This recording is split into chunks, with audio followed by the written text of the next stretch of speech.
Introdução ao estudo da doutrina espírita. Capítulo 6. Conforme notamos acima, os próprios seres que se comunicam se designam a si mesmos pelo nome de espíritos ou gênios, declarando, alguns, pelo menos, terem pertencido a homens que viveram na Terra. Eles compõem o mundo espiritual, como nós constituímos o mundo corporal durante a vida terrena. Vamos resumir, em poucas palavras, os pontos principais da doutrina que nos transmitiram, a fim de mais facilmente respondermos a certas objeções. Deus é eterno, imutável, imaterial, único, onipotente, soberanamente justo e bom. Criou o universo, que abrange todos os seres animados, inanimados, materiais e imateriais. Os seres materiais constituem o mundo visível ou corpóreo, e os seres imateriais, o mundo invisível ou espírita, isto é, dos espíritos. O mundo espírita é um mundo normal, primitivo, eterno, pré-existente e sobrevivente a tudo. O mundo corporal é secundário. Poderia deixar de existir, ou não ter jamais existido, sem que por isso se alterasse a essência do mundo espírita. Os espíritos revestem temporariamente um invólucro material perecível, cuja destruição pela morte lhes restitui a liberdade.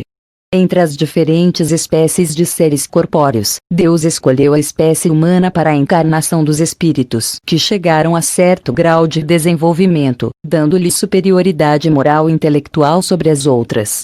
A alma é um espírito encarnado, sendo o corpo apenas o seu envoltório. Há no homem três coisas. Primeiro, o corpo ou ser material análogo aos animais e animado pelo mesmo princípio vital. Segundo, a alma ou ser imaterial, espírito encarnado no corpo. Terceiro, o laço que prende a alma ao corpo, princípio intermediário entre a matéria e o espírito. Tem assim o homem duas naturezas. Pelo corpo, participa da natureza dos animais, cujos instintos lhe são comuns. Pela alma, participa da natureza dos espíritos. O laço ou perispírito, que prende ao corpo e o espírito, é uma espécie de envoltório semimaterial. A morte é a destruição do invólucro mais grosseiro. O espírito conserva o segundo, que lhe constitui um corpo etéreo, invisível para nós no estado normal, porém que pode tornar-se acidentalmente visível e mesmo tangível, como sucede no fenômeno das aparições. O espírito não é, pois, um ser abstrato, indefinido, só possível de conceber-se pelo pensamento. É um ser real, circunscrito, que, em certos casos, se torna apreciável pela vista, pelo ouvido e pelo tato. Os espíritos pertencem a diferentes classes e não são iguais, nem em poder, nem em inteligência, nem em saber, nem em moralidade. Os da primeira ordem são os espíritos superiores, que se distinguem dos outros pela sua perfeição, seus conhecimentos, sua proximidade de Deus, pela pureza de seus sentimentos e por seu amor do bem. São os anjos ou puros espíritos. Os das outras classes se acham cada vez mais distanciados dessa perfeição, mostrando-se os das categorias inferiores, na sua maioria, eivados das nossas paixões. O ódio, a inveja, o ciúme, o orgulho, etc. comprazem-se no mal. Há também, entre os inferiores, os que não são nem muito bons nem muito maus, antes perturbadores e enredadores, do que perversos. A malícia e as inconsequências parecem ser o que neles predomina. São os espíritos estúrdios ou levianos. Os espíritos não ocupam perpetuamente a mesma categoria. Todos se melhoram passando pelos diferentes graus da hierarquia espírita. Esta melhora se efetua por meio da encarnação, que é imposta a uns como expiação, a outros como missão. A vida material é uma prova que lhes cumpre sofrer repetidamente, até que hajam atingido a absoluta perfeição moral. Deixando o corpo, a alma volve ao mundo dos espíritos, donde saíra, para passar por nova existência material, após um lapso de tempo mais ou menos longo, durante o qual permanece em estado de espírito errante. Tendo o espírito que passar por muitas encarnações, segue-se que todos nós temos tido muitas existências e que teremos ainda outras, mais ou menos aperfeiçoadas, quer na Terra, quer em outros mundos. A encarnação dos espíritos se dá sempre na espécie humana. Seria erro acreditar-se que a alma ou espírito possa encarnar no corpo de um animal. As diferentes existências corpóreas do espírito são sempre progressivas e nunca regressivas. Mas, a rapidez do seu progresso depende dos esforços que faça para chegar à perfeição. As qualidades da alma são as do espírito que está encarnado em nós. Assim, o homem de bem é a encarnação de um bom espírito, o homem perverso é de um espírito impuro. A alma possuía sua individualidade antes de encarnar, conserva depois de se haver separado do corpo. Na sua volta ao mundo dos espíritos, encontra ela todos aqueles que conhecera na terra, e todas as suas existências anteriores se lhe desenham na memória, com a lembrança de todo o bem e de todo o mal que fez. O espírito encarnado se acha sob a influência da matéria. O homem que vence esta influência, pela elevação e depuração de sua alma, se aproxima dos bons espíritos, em cuja companhia um dia estará. Aquele que se deixa dominar pelas más paixões, e põe todas as suas alegrias na satisfação dos apetites grosseiros, se aproxima dos espíritos impuros, dando preponderância à sua natureza animal. Os espíritos encarnados habitam os diferentes globos do universo. Os não encarnados ou errantes não ocupam uma região determinada e circunscrita. Estão por toda parte no espaço e ao nosso lado, vendo-nos e acotovelando-nos de contínuo. É toda uma população invisível, a mover-se em torno de nós. Os espíritos exercem incessante ação sobre o mundo moral e mesmo sobre o mundo físico.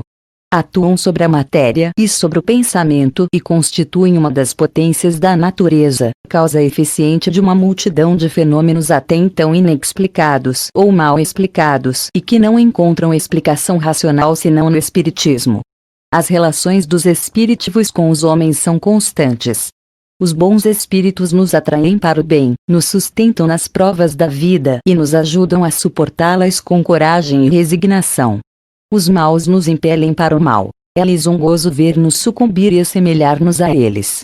As comunicações dos espíritos com os homens são ocultas ou ostensivas.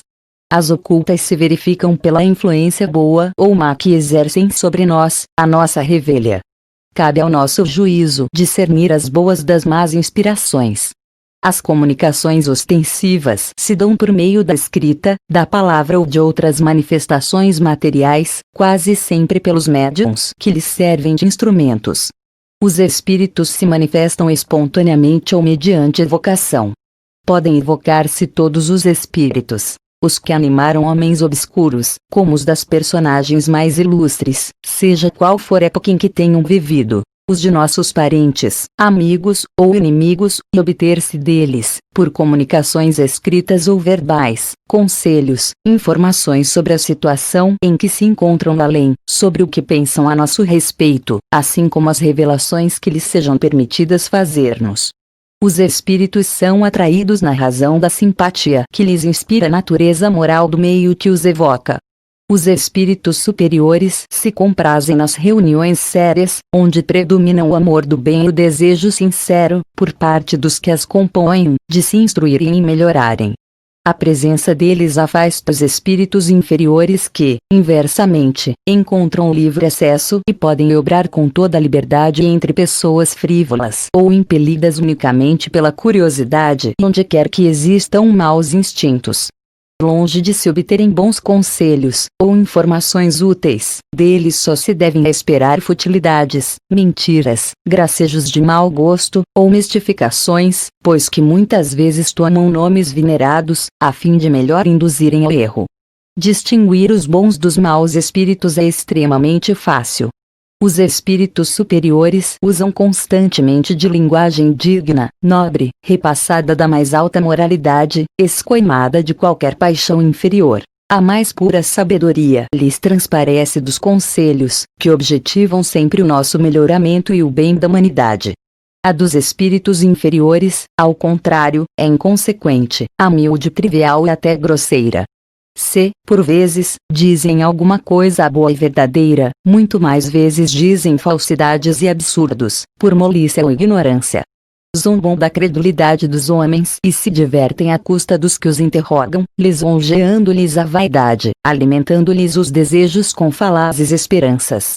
Em resumo, as comunicações sérias, na mais ampla acepção do termo, só são dadas nos centros sérios, onde reina íntima comunhão de pensamentos, tendo em vista o bem.